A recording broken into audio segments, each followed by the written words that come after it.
বন্ধুরা, আমি তনুশ্রী চলে এসেছি একটা নতুন ভিডিও নিয়ে। আর আজকে যেই ব্যাপারটা নিয়ে কথা বলতে এসেছি, কালকে তোমরা সবাই দেখেছো যে লাইভ মানে কি বলবো, দুটো লাইভ, একটা তোমার হচ্ছে তিনটে লাইভ কালকে হয়েছে।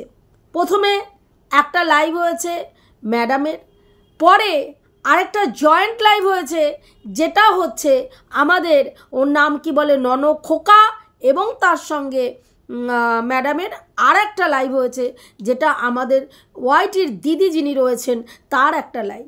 তিনটে লাইভ কালকে হয়েছে এবং সেটা নিয়ে বক্তব্য পেশ করতে আসলাম। কালকে প্রথমে একটা জিনিস দেখা গেল যে এই যে আমাদের ওয়াইটির যিনি ম্যাডাম রয়েছেন, যে যিনি ননখোকার সমস্ত ব্যাপারটা দেখেন, তিনি এই কেস থেকে সরে গেছেন। কারণ তার কর্মের ওপরে মানে তার কার্যকারিতার ওপরে প্রশ্ন চিহ্ন আনা হয়েছে যে তিনি কাউকে ব্ল্যাকমেল করতে পারে, তিনি ব্ল্যাকমেল করে কাজ করান, এই ধরনের অ্যালিগেশন তার উপরে দেওয়া হয়েছে। এনেছে কে? তারই মেলায় হারিয়ে যাওয়া বোন।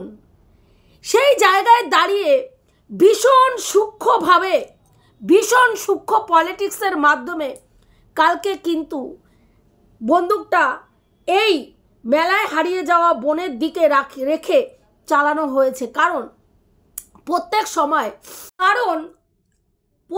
সময় এই যে মেলায় হারিয়ে যাওয়া দুই বোনের মধ্যে যিনি সেকেন্ড জনকে,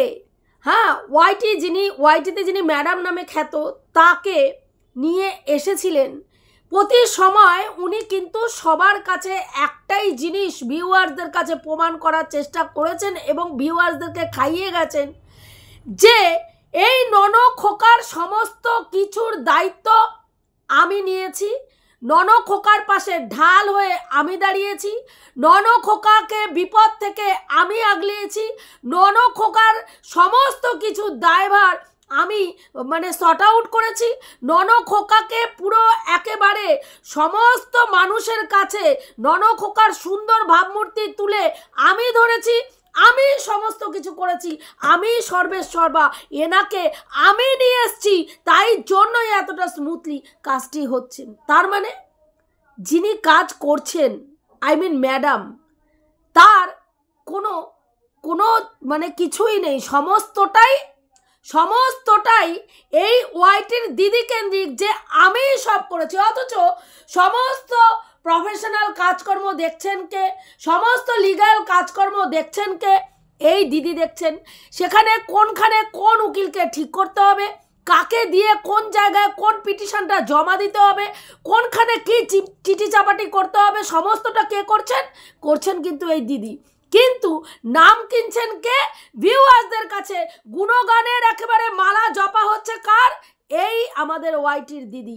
যেই জায়গাটাকে উনি কিন্তু খপাত করে ধরেছেন, এবং শুধু ধরেননি, একেবারে সূক্ষ্ম পলিটিক্স দিয়ে একদম এই জায়গাটাকে বন্ধ করার জন্য উনি কিন্তু সেই জিনিসটাই করেছেন যেটা এত দিন ধরে আমাদের ওয়াইটির দিদি মানুষকে খাওয়াচ্ছিলেন। সেই সেম জিনিসটা, কাটা দিয়ে কাটা তোলা কাকে বলে, কালকে উনি কিন্তু দেখিয়ে দিয়েছেন। কালকে সেম সেই পয়েন্টগুলোকেই তুলে ধরে উনি কিন্তু এরই মাথায় বন্দুক রেখে গুলিটা ফায়ার করেছেন এবং দায়ভার সমস্ত কিছু একে বহন করার সমস্ত দায়ভার দিয়ে দিয়েছেন। কারণ কেন বলছি, প্রত্যেক সময় যেই কথাটা প্রত্যেকটা ভিউয়ার্স, প্রত্যেকটা ক্রিয়েটারের মাথার মধ্যে ঢুকিয়ে উনি খাইয়েছেন, আমি সব করেছি, আমি না থাকলে ভাই শেষ হয়ে যেত, আমি না থাকলে ওদের ফ্যামিলিকে খুঁজে পাওয়া যেত না, আমি না থাকলে এই হতো। সেম সেই কথাটাই কিন্তু কালকে উনি বলেছেন যে আমি কিছু জানি না, এই ননখোকার কেসের ব্যাপারে আমি কিচ্ছু জানি না, আমি কিচ্ছু পারি না, আমার থেকেও শক্তিশালী হচ্ছে এই ওয়াইটির দিদি, এ হচ্ছে আমার থেকেও শক্তিশালী, যা করবে এ করবে, যা সিদ্ধান্ত নেবে এ নেবে, এর কথা ছাড়া আমি এক পাও নড়ব না, এ যেটা বলবে সেটাই হবে। আমার মনে হচ্ছিল অন্তর্যামী মনে হয় বলছেন দেখ কেমন লাগে, দেখ কেমন লাগে, হ্যাঁ তোর পাতা ফাঁদ যেটা তুই পেতেছিলিস প্রত্যেকটা মানুষকে ইউজ করব, যার যেখানে যাকে যেমন ভাবে খুশি আমি ইউজ করব, এবং প্রত্যেকটাকে ইউজ করার পরে সমস্ত ক্রেডিট আমি আমার ঝোলায় ভরবো, আমার ভিউয়ার্সদের চু বানাবো, আর আমার ভিউয়ার্সরা হাততালি দিয়ে বলবে বা ভাই বা দিদি, তুমি না থাকলে কিচ্ছু হতো না দিদি, তুমি না থাকলে কি করতো দিদি, তুমি ছিলে তাই এই যাত্রায় ভাই বেঁচে গেল। এই যে জিনিসটা, এই জিনিসটাকে আরও স্ট্রংভাবে ভিউয়ার্সদের কাছে এবং যে করছেন তাকে এমনভাবে, হ্যাঁ তাকেই সেই জিনিসের মধ্যে ঢুকিয়ে দিয়ে বলল দেখ এবার খা তুই নাকানি আর চোবানি। কারণ তোর তো ভাই না তো আইনের জ্ঞান আছে, না তো অন্য কিছুর জ্ঞান আছে। ভাই কাজ করবে অন্য লোক, ক্রেডিট নেব আমি, কাজ করবে অন্য লোক, ক্রেডিট নেব আমি। আজকের ডেটে বলা হচ্ছে আমি কাউকে কোনো ভিডিও করার, কোনো ভিডিও কে কী নিয়ে ভিডিও করবে, কে কোন জায়গায় তার চ্যানেলে কি ভিডিও দেবে, না তো আমি জানি, না তো আমি কাউকে বলি, না তো আমি কাউকে শেখাই। সেখানে দাঁড়িয়ে কালকে কিন্তু দিদি বলেছেন, ম্যাডাম বলেছেন যে এই যে 50,000 টাকার কথা উঠেছে, এই ব্যাপারটা নাকি দুজন জানতো। হ্যাঁ, এক হচ্ছে আমাদের ওয়াইটির ননখোকা, দুই হচ্ছেন ম্যাডাম। হ্যাঁ, এবার এইখানে সেই 50,000 টাকার গল্পে আর একজন জানতো, সে হচ্ছে এই যে ইনি। টাকা মানে 50,000 টাকা হোক বা টাকা পয়সার কোনো একটা ব্যাপার নিয়ে আলোচনা হয়েছে, সেটার ব্যাপার যেটা উনি কালকে বলছিলেন যে টাকা পয়সার ব্যাপার নিয়ে যে আলোচনা হয়েছে, সেই আলোচনাটা 3 জন জানতেন। তাহলে সেই কথাটা বিনোদন পর্যন্ত কি করে পৌঁছালো, যেখানে উনি বলছেন আমি কাউকে ব্যবহার করি না, আমি কাউকে শিখিয়ে দিই না, আমি কাউকে বলি না। আমি আগেও বলেছি যে উনি কিন্তু ভিডিওর বাইরে প্রত্যেকটা ক্রিয়েটারের সঙ্গে ফোনে ফোনে যোগাযোগ রাখেন, এবং যাকে যখন মনে হয় কিভাবে ব্যবহার করবেন উনি কিন্তু ইনস্ট্রাকশন দিয়ে তাকে তেমনভাবে ব্যবহার করেন। এটা ওনার পুরনো অভ্যাস। এরও আগে আমি বলেছি আমাদেরকে দিয়েও এরকম কাজ উনি করিয়েছিলেন একটা সময়। সেই জায়গা থেকে দাঁড়িয়ে বলছি উনি কিন্তু এটা করেন। এই যে আজকের ডেটে পুরো হাত ধুয়ে ঝেড়ে ফেলে দিয়ে বলছে না কে কার চ্যানেলে কি ভিডিও করবে, বিনোদন কি ভিডিও করবে আমি জানি না। ওই বিডির থেকে ওই মেয়েটি আর কি হনুজা নামে যে খ্যাত, সে কি ভিডিও করবে আমি জানি না, ওদের দায়ভার কি আমার নাকি। অথচ উনি কিন্তু ইনস্ট্রাকশন দেন। কয়েকদিন আগে 63 তার ভিডিওতে বলেছে হনুজা 63, এবং এই দিদি কনফারেন্স কলে ছিল, সেখানে হনুজা এই ননখোকাকে নিয়ে নেগেটিভ ভিডিও নামাতে চাইছিল, সেখানে এই দিদি বলেছিল না তুই এখন ওকে নিয়ে নেগেটিভ ভিডিও নামাবি না। তার মানে উনি পরিচালনা করেন, এটা প্রমাণিত, এটা প্রমাণিত। কিন্তু উনি বলছেন আমি কাউকে পরিচালনা করি না, আমি কাউকে কিছু বলি না। এবার চলে আসি কালকে যে লাইভটা হলো, জয়েন্ট লাইভ যেটা হলো, সেই লাইভে মানে আমাদের ননখোকাকে বসানো হয়েছিল, এবং বারবার ম্যাডাম কিন্তু একটা জিনিসের উপরে চাপ দিচ্ছিল যে আমি তোমার কেসের ভিতরে আমি আর থাকবো না, ততক্ষণ থাকবো না যতক্ষণ না তোমরা দুজন, তোমরা দুজন মিন্স ওয়াইটির দিদি এবং আমাদের ননখোকা দুজনে বসে দুজনের মধ্যে আন্ডারস্ট্যান্ডিং করে লিখিত চিঠি চাপাটি জমা না দেবে সেই তার যে সংস্থা রয়েছে সেখানে, ততক্ষণ পর্যন্ত উনি এই কেসটা আর দেখবেন না। কারণ ওনার কার্যকারিতার ওপরে, ওনার যে আর কি সংস্থা রয়েছে তার ওপরে আঙুল উঠেছে। ওনাকে বলা হয়েছে উনি ব্ল্যাকমেল করেন। এই এত বড় কথা একটা সোশ্যাল মিডিয়ায় বলা হয়েছে, যেই কারণের জন্য উনি সমস্ত কিছু আর এই জায়গায় এদের দুজনের কনসার্ন ছাড়া, এদের দুজনের লিখিত কিছু জমা দেওয়া ছাড়া আর কাজ করবেন না। কারণ হচ্ছে এটাই, এবার এই কেসে যা কিছু হবে তার সমস্ত দায়ভার থাকবে এই আমাদের ওয়াইটির যিনি দিদি রয়েছেন তার উপরে। কেস হারুক দায়ভার তার, কেস জিতুক দায়ভার তার, কেসে কোনো গুবলেট হোক দায়ভার তার, যা কিছু হবে ইচ অ্যান্ড এভরিথিং যা যা ঘটবে সমস্ত কিছু দায়ভার থাকবে তার ঘাড়ে। মানে বন্দুকটা তার ঘাড়ে রেখেই চালানো হবে, বন্দুকটা এবার থেকে তার ঘাড়ে রেখেই চালানো হবে। কালকে দিদি বলছিলেন আমাদেরকে মাঝপথে ছেড়ে দিয়ে নাকানি চোবানি খাওয়ানোর জন্য, দুজনকে নাকানি চোবানি খাওয়াচ্ছে আর তুলছে, খাওয়াচ্ছে আর তুলছে, হ্যাঁ তুলে বোঝাচ্ছে যে এইভাবে যে এই রকম মাঝপথে এই রকম করবে আমি ভাবতেও পারিনি। কালকে ভাইকে উনি কি বললেন, আমাদের ওয়াইটির দিদি কি বললেন যে আমি কিন্তু শেষ পর্যন্ত ভাইয়ের জন্য আছি, দরকার হলে লোকের কাছে ভিক্ষা চাইবো। আবার টাকা তোলার একটা ধান্দা উনি করে রেখে দিলেন, আবার টাকা তোলার একটা গল্প ভিউয়ার্সদের কাছে হালকা করে ছুড়ে দিয়ে গেলেন যে তোমরা রেডি থাকো, আমার টাকা চাওয়ার দরকার হতে পারে, কারণ আমি ভাইয়ের জন্য এবার আরও ভালো বেস্ট লয়ার খুঁজে নিয়ে আসবো, আমি আমার ভাইকে শেষ পর্যন্ত ভাইয়ের জন্য লড়াই করব, ভাইকে আমি একা ছাড়বো না। সেখানে কালকে ভাই এবং তার বাবা কথাবার্তা তোমরা শুনেছ। প্রথমে আসি ভাইয়ের কথায়। ভাই কি বলল যে আমি কাউকে কিছু শিখিয়ে দেইনি, আমি কাউকে পরিচালনাও করিনি, আমি কাউকে কিছু শিখিয়েও দিইনি, কাউকে ভালোও বলতে বলিনি, আমার হয়ে খারাপও বলতে বলিনি, আমার ওয়াইফকে আমি ভালোও বলতে বলিনি, খারাপও বলতে বলিনি। মানে আমার কোনো দায়ভার নেই ভাই, যার যার চ্যানেলে কে কি ভিডিও করছে সমস্তটা তার দায়ভার, আমি কাউকে শিখিয়ে দিইনি।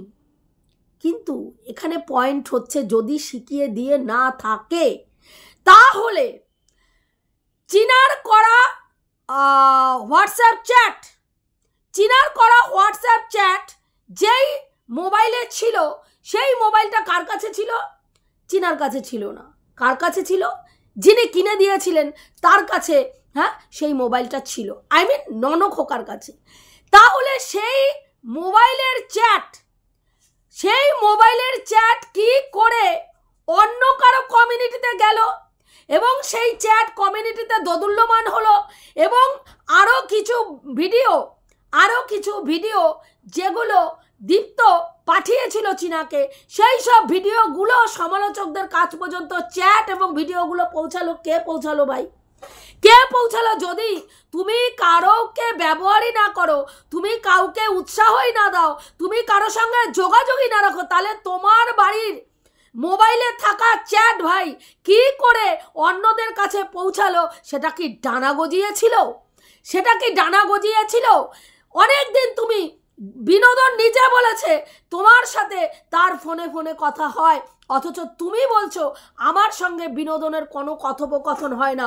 অথচ যেদিন বিনোদন এই চীনাকে প্রেগনেন্ট বানিয়ে, হ্যাঁ বিকিনি পরিয়ে থাম্বনেলে দাঁড় করিয়ে দিয়েছিল, সেদিনকে এনজয় করেছিলে। যেদিন তোমার দিদিকে হোটেলে অন্য পুরুষের সঙ্গে, সৌরভ নামক কোনো পুরুষের সঙ্গে একটা সহবাস করিয়ে দিয়েছিল, সেদিনকে তোমরা আনন্দ নিয়েছিলে এবং সেখানে বলা হয়েছিল তোমার দিদি নেশা ভাঙ করে সারা রাত্রি বমি টমি করে, গায়ের মধ্যে বমি টমি করে ওই ভেজা অবস্থায়, হ্যাঁ মাতাল হয়ে পড়েছিল। পরের দিন গিয়ে তোমার জামাইবাবু এবং তার ড্রাইভার গিয়ে, হ্যাঁ কোলে করে মানে তুলে নিয়ে এসেছে। এই ধরনের ভিডিও যখন নেমেছিল তখন কিন্তু এনজয় করা হয়েছিল, অ্যাপ্রিসিয়েট করা হয়েছিল।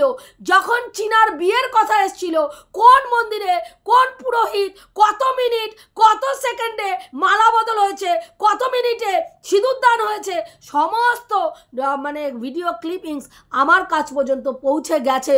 চীনা এতবার হ্যাঁ মানে ওই ঘনাতে গিয়ে সহবাস করেছে যে একটা পুকুর পুরো কন্ডমে ভরে গেছে। এই ধরনের কথোপকথন যখন হয়েছে, তুমি ভাই দারুণ মজা নিয়েছো। শুধু মজা নাওনি, বলেছো আমার যদি সমালোচনার চ্যানেল হতো তাহলে আমি এই ভিডিওগুলোকে কমিউনিটিতে দিতাম, কিন্তু যেহেতু আমার সমালোচনার চ্যানেল নয় তাই কমিউনিটি দিতে পারছি না। তোমরা গিয়ে দেখো, ভীষণ ভালো ভিডিও করে, দারুণ মানে একেবারে ওর কেরিয়ার পুরো ব্রাইট, এত দুর্ধর্ষ ভিডিও ও করে। আজকের ডেটে বলছো ভাই আমি কাউকে চিনি না, আমার কারোর সঙ্গে যোগাযোগ নেই, আমি কাউকে বলে দিইনি, আমি কাউকে শিখিয়ে দিইনি, অথচ তোমার বাড়ির সমস্ত গোপন থেকে গোপন তথ্য হাওয়ার মতন ওপার বাংলায় চলে গিয়ে তার কান পর্যন্ত পৌঁছে গেছে। হাস্যকর না ব্যাপারটা ভাই? হাস্যকর না?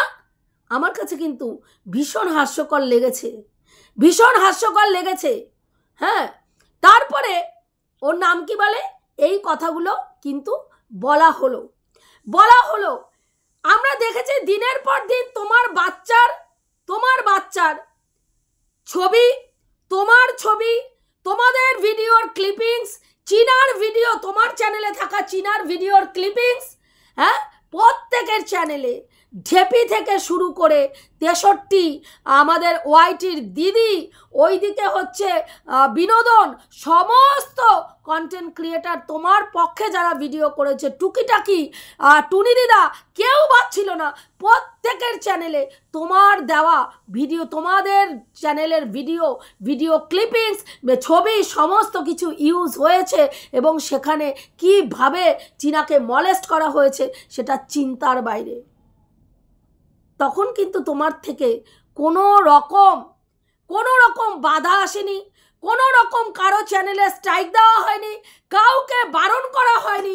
অথচ চীনা যখন তারই একটা নাচের ভিডিও তার ইনস্টা থেকে নিয়ে গিয়ে তার চ্যানেলে দিয়েছিল, তখন কিন্তু তার চ্যানেলে দুটো স্ট্রাইক পটাপট পড়তে কিন্তু একবারের জন্য দেরি হয়নি। আজকে বলছো আমি কাউকে কোনো কিছু শিখিয়েও দিইনি, কোনো কিছু উৎসাহও দেইনি, অথচ তোমারই বাড়ির থেকে দিনের পর দিন সমালোচকরা, কন্ট্রোভার্সি ক্রিয়েটাররা যারা তোমাকে নিয়ে পজিটিভ ভিডিও এবং চীনাকে নিয়ে নেগেটিভ ভিডিও করে, তারা দিনের পর দিন তোমার বাড়িতে আশ্রয় পেয়েছে, তোমার বাড়িতে বসে লাইভ হয়েছে। সেই লাইভে অকথ্য থেকে অকথ্য ভাষায় চীনাকে গালিগালাজ দেওয়া হয়েছে।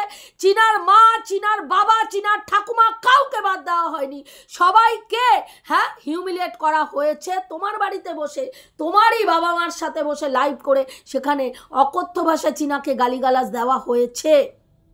তুমি বলছো তারপরেও আমি কাউকে শিখিয়ে দিইনি, আমি কাউকে কিচ্ছু করতে বলিনি। আজকে যেই কথাটা এখন তুমি এসে বলছো যে আমি আমার ভিডিও ক্লিপিংস, আমার ছবি, আমার ভিডিওর কোনো কিছু নিয়ে কেউ যেন ভিডিও না করে, এই কথাটা কিন্তু সেদিন তোমাকে বলতে শুনিনি। যেদিন তোমার পক্ষে তোমার মানে পজিটিভ ক্রিয়েটাররা তোমার হয়ে পজিটিভ কথা বলছিল, সেদিন বলতে শুনিনি। আজকে তুমি বলছো আমার আর সমালোচনা ভাল লাগছে না, আমি সমালোচনা নিতে পারছি না, আমি সমালোচনা নিতে চাইছি না। কেন?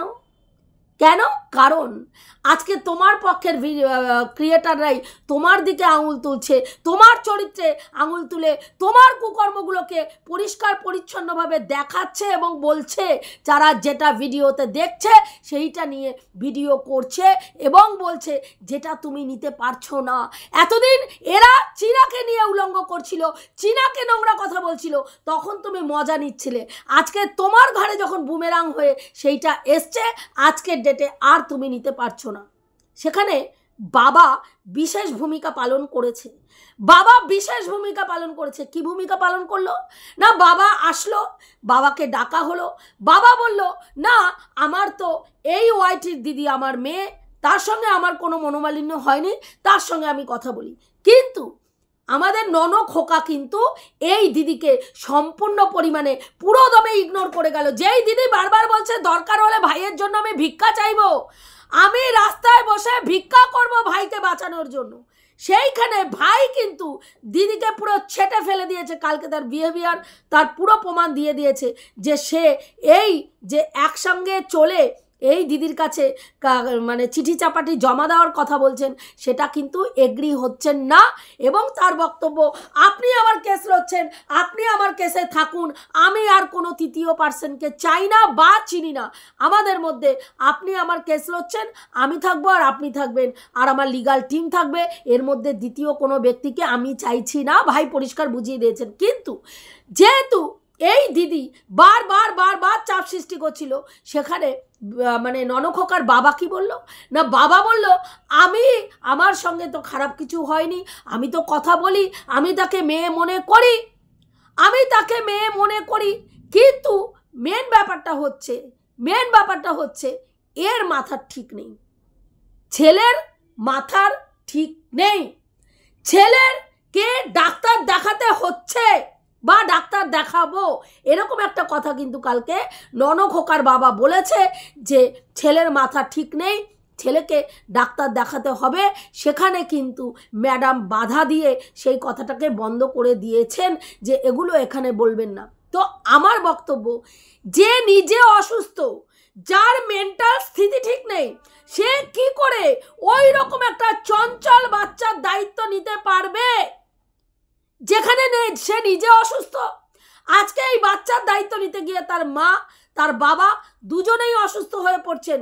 তার মা আর পারছেন না সংসারের এত চাপ নিতে, ওই দুষ্টু বাচ্চার দায়িত্ব পালন করতে তিনি হিমশিম খেয়ে যাচ্ছেন, তার শরীর পারমিট করছে না, তিনি অসুস্থ হয়ে পড়ছেন। সেখানে বাবারও যদি মেন্টাল স্থিতি ঠিক না থাকে, আমার বক্তব্য না, যেটা কালকে তার বাবা বলেছে তার বেসিসে বলছি, সেইখানে দাঁড়িয়ে তার কাছে বাচ্চা দেওয়াটা কি ঠিক না? সেখানে সেই বাচ্চা সুস্থভাবে থাকবে তার কোনো সিউরিটি আছে যেখানে বাবাকেই ট্রিটমেন্ট করতে হচ্ছে? জানি না। এটা যারা লিগ্যাল টিম দেখছেন তারা অবশ্যই এই পয়েন্টগুলো দেখবেন এবং তারা ঠিক করে যেটা মনে করবেন সেটাই হবে। আমরা সবাই তাকিয়ে রয়েছে আইনের দিকে। কিন্তু কালকে ননখোকা আরেকটা কথা বলেছে। ননখোকা বলল, আমার এই কেসটা, আমার এই জেতা কেসটা আজকে কিছু সমালোচকের জন্য আমি হেরে যেতে বসেছি, কারণ এরা এমন এমন কথা আমার চরিত্রের মধ্যে, এমন এমন কালিমা লিপ্ত করা শুরু করেছে, যেই কারণের জন্য আমি জেতা কেসটাকে হারতে বসেছি। হয়তো বাচ্চাকে আমি আর বেশি দিন আমার কাছে রাখতে পারবো না, বাচ্চা হয়তো তার মার কাছে চলে যাবে। সব থেকে বড় কথা, আমি যতদূর জানি যে কোর্টে এইসব ওআইটির ভিডিও, এইসব ওআইটির প্রমাণ, এগুলো কোনো রকমভাবেই ম্যাটার করে না। সেখানে এগুলোর কোনো প্রায়োরিটি নেই। সেখানে কোর্টে যারা কেস লড়বেন তারা এইসব দেখবেনও না, এইসব পয়েন্ট তারা ভাববেনও না, আর সেটা নিয়ে আলোচনাও হবে না, এটুকুই জানি। এবার সেখানে তাহলে এই সমালোচকরা কি করে এই কেসের মধ্যে বাধা সৃষ্টি করলো, বা তাদের কথাতে কি করে আমাদের ননখোকা কেস হারতে বসলো, এটা ঠিক আমার বোধগম্য হলো না। যদি তোমাদের হয় তো আমাকে একটু কাইন্ডলি কমেন্ট করে জানিও। যাই হোক, এই ছিল কালকের মধ্যা কথা, যেটাকে ছোট্ট করে তোমাদের বোঝানোর চেষ্টা করলাম। এবং আমি যে কথাগুলো বললাম, ঠিক বললাম না ভুল বললাম, অতি অবশ্যই কমেন্ট করে জানিও। রাখছি, দেখা হবে নেক্সট ভিডিওতে। প্রত্যেকে ভালো থেকো, তনুশ্রীদির পাশে থেকো।